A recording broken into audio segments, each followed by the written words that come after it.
the bag secured, I had everything I needed for movie night. Chips, soda, chocolate. I was prepared for war. Itching to tear into the bag, I started to walk home. Headphones on, full moon overhead. But that's when I heard someone whisper my name. What you want? I looked around, but no one was there. Normally, this wouldn't bother me. I grew up in the area and walked these streets daily. But something about tonight feels off. A cool breeze rolled through the trees, the kind that makes you feel watched. As the full moon cast its silver light across the road ahead, I continued on my way when I heard my name called again. But this time, there was no mistaking it. After scanning the area a second time and not seeing a soul, I did what any sensible person would do. I ran. And that's when I saw him. So turn down the lights. Settle in. Get comfortable.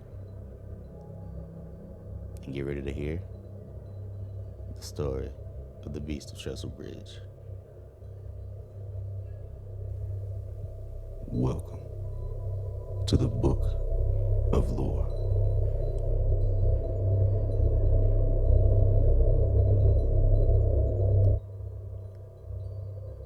Originating in East Louisville, the beast is known to stalk the towering bridge from the grounds below. Said to be half man and half goat, the beast spends its time luring unsuspecting individuals onto the bridge with no guardrails, walkways, or places to hide, forcing them to make a choice. Jump several stories into the creek below, or stay and become one with the train,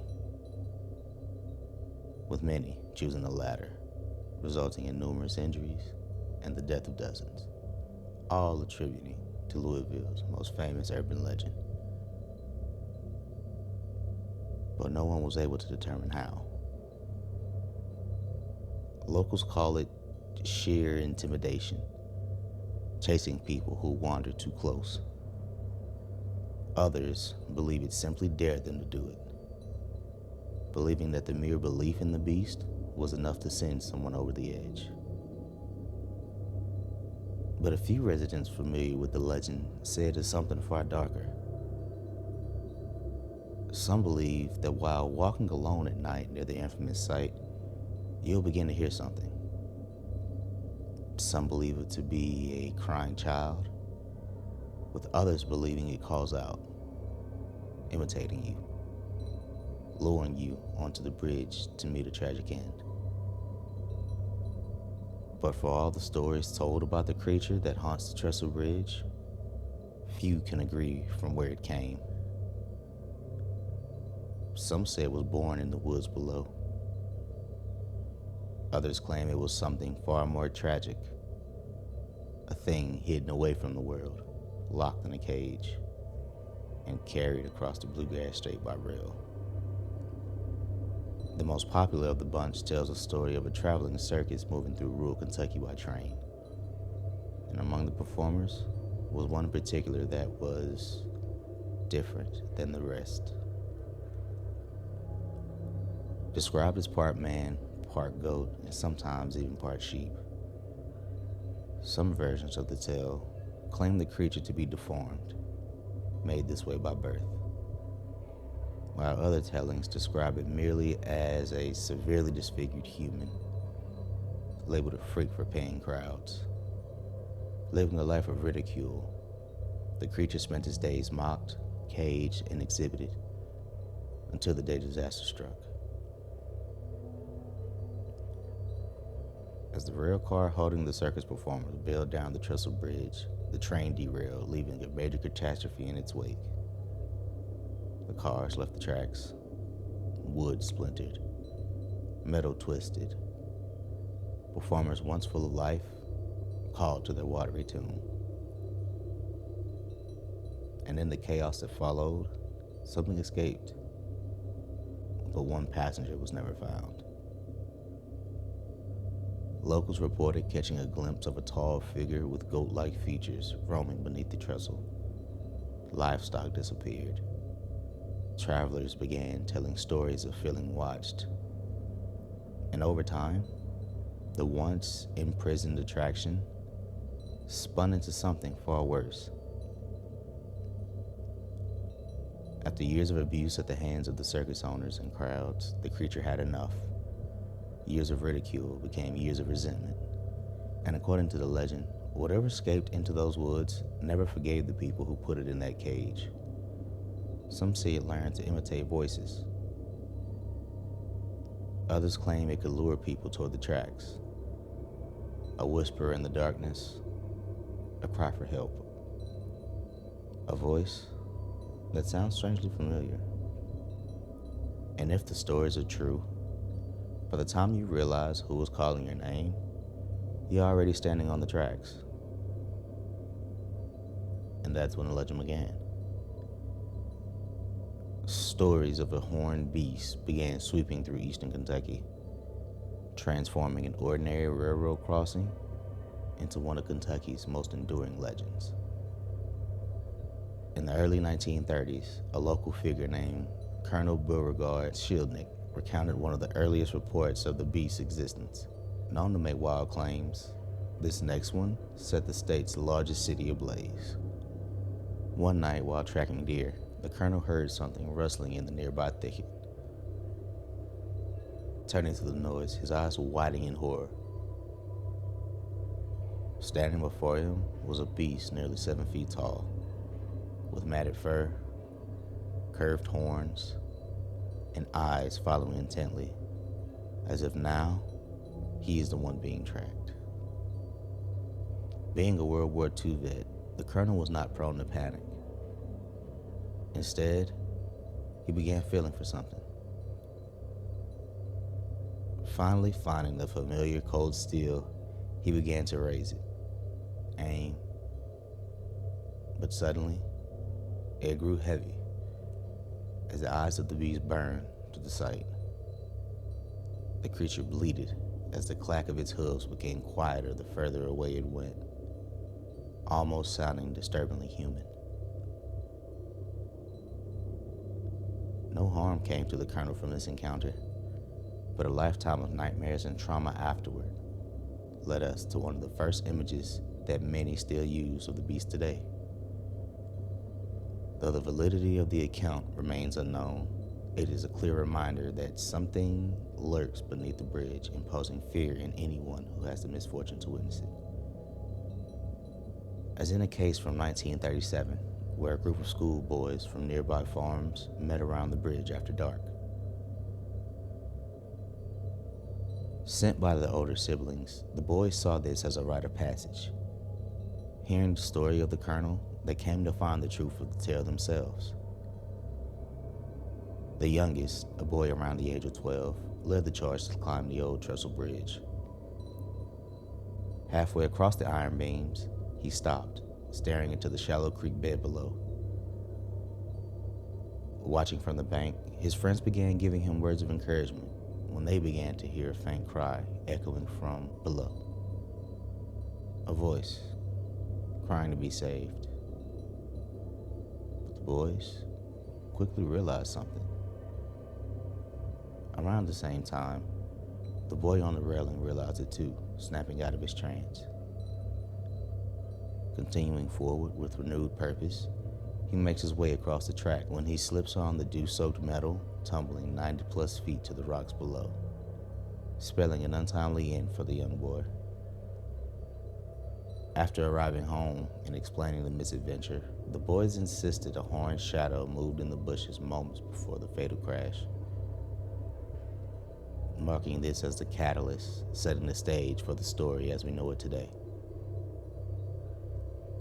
As the legend spread, tourists, a few locals, and fans of the mysterious began showing up to find the beast, examining the area high and low, searching for any article, evidence, or remnant that could shed light on the beast of the Trestle Bridge.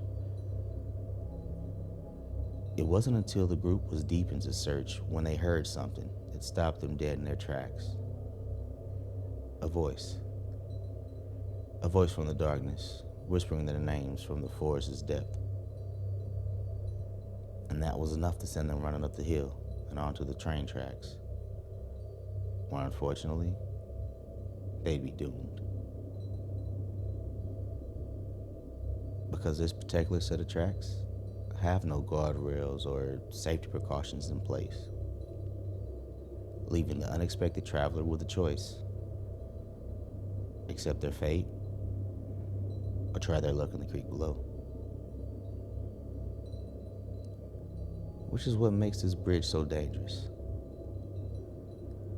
As the legend spread, more and more people came searching for answers. Some hoping to find evidence of the creature, others simply looking for a thrill. And that's where the story becomes difficult to separate from reality. Because, unlike the beast itself, the danger of the Trestle Bridge is very real. Since its reconstruction in 1929, the bridge has claimed the lives of many. But not everyone who ventured onto the trestle died. In 1994, Michael Wells, his cousin Nathan, and Michael's brother-in-law, Stephen Brenton, were exploring the bridge when a train came barreling their way. Running out of options, Nathan was able to find safety, but unfortunately, Michael wasn't so lucky, tripping as the train steadily approached. Realizing he was out of time, he dropped himself beneath the tracks, pressing himself onto the structure below. With the train rolling over him shortly thereafter, drawing to a screeching halt. Though surprisingly, he survived. After being cited for trespassing, they were all able to make it back home. But others weren't so fortunate. Just months earlier, James Ratterman never made it home. In the same year as the incident with Michael Wells and his family, 35-year-old James Ratterman was traveling across the Trestle Bridge on ATV late one night. Speeding down the rail line, James lost control of the all-terrain vehicle, flipping it on himself, pinning him to the tracks in the process. Sadly, before he could free himself, a train approached, leaving him with no time to escape before his untimely demise. Some are able to escape. Others are unfortunately left to experience the brutality of their fate.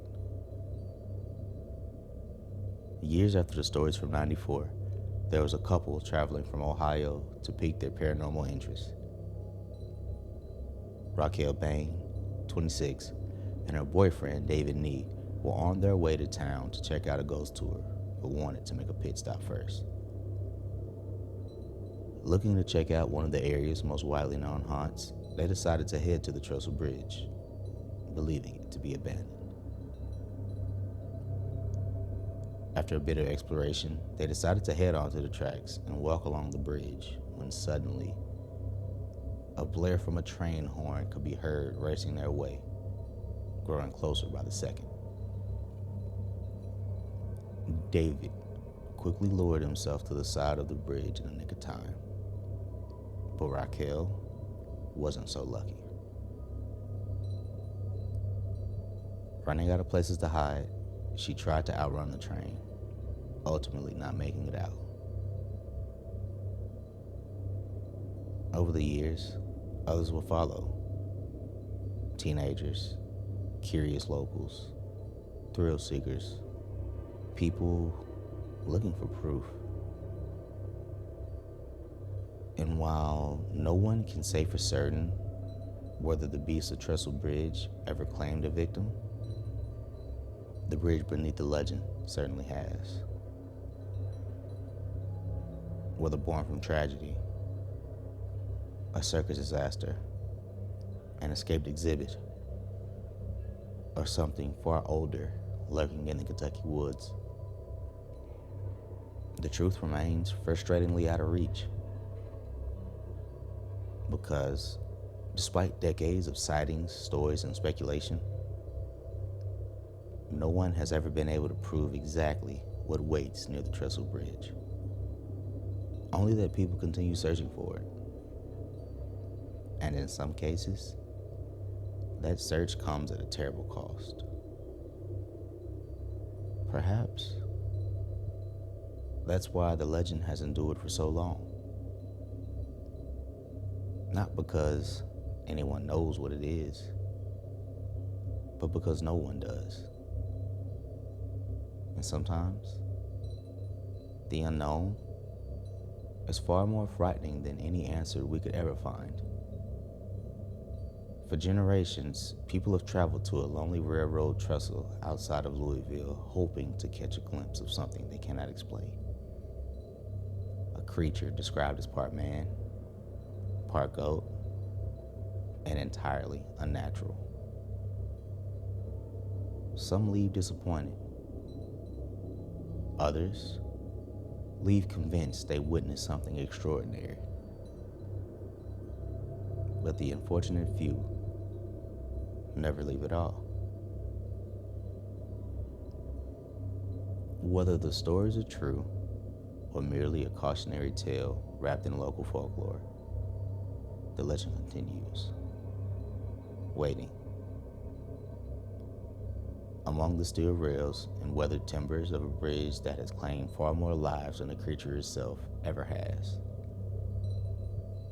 And that creature, the one whispered about in hushed conversations, the beast said to stalk the tracks above the Popelet Creek, known by locals as the Goat Man, or perhaps more famously, the Popelet Monster. A creature that has become as much a part of Kentucky folklore as the bridge itself, a legend born from tragedy, strengthened by fear, and kept alive by every curious traveler willing to venture a little too close to the tracks. Whether monster, myth, or warning, each story continues to echo through the woods surrounding Popelet Creek, waiting for the next person brave enough to listen.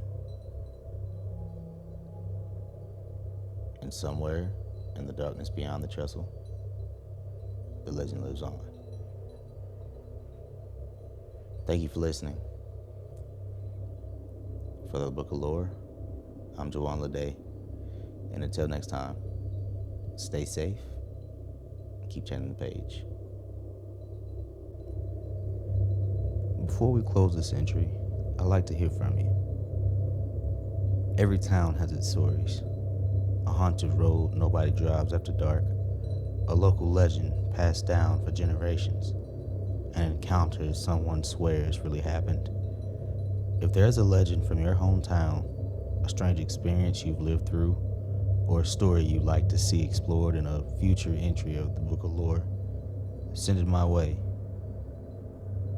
Some stories refuse to stay buried. Yours might become the subject of a future entry. So until next time, keep turning the pages. New episodes of the Book of Lore release every Tuesday. Please rate, follow, and review. It greatly helps the show. Have any other lovers of lore in your life? Share with your friends, family, and loved ones to help the show become a place for lovers of the spooky, mythical, and creepy to come together.